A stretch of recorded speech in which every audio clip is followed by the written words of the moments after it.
दोस्तों, बनारस की तरक्की आपने लोकसभा चुनाव 2024 के दरमियान बहुत देखा होगा।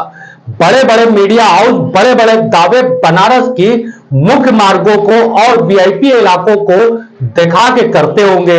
विश्वनाथ कॉरिडोर की भव्यता दिखाई जाती होगी तो दशाश्वमेध घाट और 80 घाट की रौनकें भी आपने देखी होंगी। मगर इन सब के बीच स्मार्ट सिटी वाराणसी की सारी स्मार्टनेस नगर निगम के चौखट के बाहर निकलते के साथ थोड़ा मध्यम होती जाती है और दालमंडी नई सड़क जैसे इलाके या बजाडिया लोटा जैसे इलाके में आते आते इनकी चमक खत्म हो जाती है। अभी कल ही एक ऐसा वाकया हुआ जिसको सुन करके आप हंसेंगे भी, मुस्कुराएंगे भी और आप सोचने पर मजबूर हो जाएंगे कि आखिर क्या हकीकत क्या पता ना। कल यानी कि बुध के दोपहर में शाम को की बात है, ये बुध को दालमंडी इलाके में कई दिनों से बह रहे एक सीवर को एक सपा नेता राशिद सिद्दीकी साफ करवा रहे थे। वहां पहुंचे भाजपा नेता ने तारीफ भाजपा की करना चालू कर दिया। बताते चले कि इस वार्ड के पार्षद, जीवन में पहली बार भाजपा के खेमे में गया ये वार्ड, इस वार्ड के पार्षद इंद्रेश कुमार है। इंद्रेश कुमार पे क्षेत्रीय जनता का ये आरोप है कि क्षेत्र में यानी दालमंडी जो मुस्लिम बाहुल्य क्षेत्र है उस इलाके में ये काम नहीं करवाते विकास का। ये आरोप है। वैसे आरोप जो है लगते रहते हैं, राजनीतिक आरोप है। इस तरीके के आरोपों पे हम ना विश्वास करते ना ही हम आपसे कहते हैं कि आप विश्वास करें, मगर हालात जिस तरीके के बोसीदा है दालमंडी के वो बयान कुछ और करते हैं। सपा नेता राशिद सिद्दीकी साफ सफाई करवा रहे थे तो भाजपा नेता आसिफ शेख आकर के भाजपा की तारीफ करने लगते हैं। उसके बाद होना क्या था साहब, जबरदस्त किच्चाइन हुई, इतनी किच्चाइन कि थाने तक मामला पहुंच गया और थाने पे आखिर में दोनों पक्षों ने मिल करके आपस में सुलह कर लिया। इन सबके बीच एक सबसे मजेदार घटना कल रात की देखने को आई, जिसको दिखाने के पहले मेरी एक रिक्वेस्ट है नगर आयुक्त साहब से और जलकल के जीएम साहब से कि साहब थोड़ा पानी मिलेगा।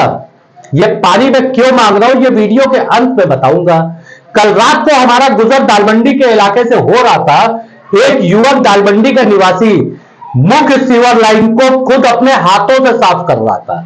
अपने हाथों से साफ करते हुए इस युवक का हमने इसी तरीके का वीडियो बनाया कि इसका चेहरा सामने ना आए ताकि इसकी इज्जत और अजमत ये दुनिया में आया ना हो। नगर निगम को मोटा टैक्स देने वाले इस इलाके में सफाई की इतनी बुरी व्यवस्था है कि यहां के नागरिकों को अपने हाथ से सीवर लाइन साफ करना पड़ रहा है। यह सीवर लाइन का जो शेल्ट आप निकला हुआ देख रहे हैं वो इस युवक ने ही निकाला है और जिस तरीके से ये बैठा है ये कारोबारी है, इसकी अपनी एक दुकान है, ये कोई सफाई कर्मी नहीं है। तो अब आप समझ सकते हैं कि मैं पानी किस लिए मांग रहा था। जलकल के जीएम साहब, एक चुल्लू पानी मिलेगा क्या? आपको तो इस तस्वीर को देख करके, इस वीडियो को देख करके शायद जरा सी भी शर्म नहीं आई होगी, क्योंकि आपका विभाग और आपके स्थानीय कर्मचारी, खासतौर से कमलेश कुमार, यहां पे आके टाइम पास करते हैं। मगर हमको इस तस्वीर को, इस वीडियो को दिखाते हुए शर्म आ रही है, तो हमको ही अपने लिए एक चुल्लू पानी चाहिए था साहब। वैसे सफिशियंट होता है हमारे जैसे लोगों के लिए एक चुल्लू ही पानी। एक नगर निगम जो अपने आप को स्मार्ट होने का दावा कर रहा है और बड़े बड़े तरीके से होर्डिंग लगाता है, smart city, smart city, smart city, smart city की सारी डोल की पोल। क्या ये तस्वीर और ये वीडियो नहीं खोलना है? आप खुद सोचिएगा जीएम साहब, एक मोटी तनख्वाह हमारे दिए हुए टैक्स से कमलेश कुमार और स्थानीय एक्सीएन को मिलती है, तो स्थानीय एक्सीएन क्या इतना मजबूर करेंगे आप नागरिकों को कि उनको अपने इलाके की सफाई करने के लिए अपने हाथ से ही सीवर साफ करना पड़े? अगर ऐसी स्थिति है तो आपको भी एक सर्कुलर जारी कर देना चाहिए कि अगर आपके दरवाजे पे सीवर बह रहा है तो आप अपने से साफ कर ले साहब, हमसे शिकायत ना करें। शिकायती नंबर जो है कमलेश कुमार साहब अपना नंबर उठाते नहीं है, स्थानीय जेई तो फोन ही नहीं उठाते हैं, जीएम साहब अक्सर व्यस्त रहते हैं। मगर यह भी एक हकीकत है कि जलकल के जीएम साहब को जब भी हमने कोई शिकायत उनके व्हाट्सएप पे भेजी है उसका निस्तारा हुआ है।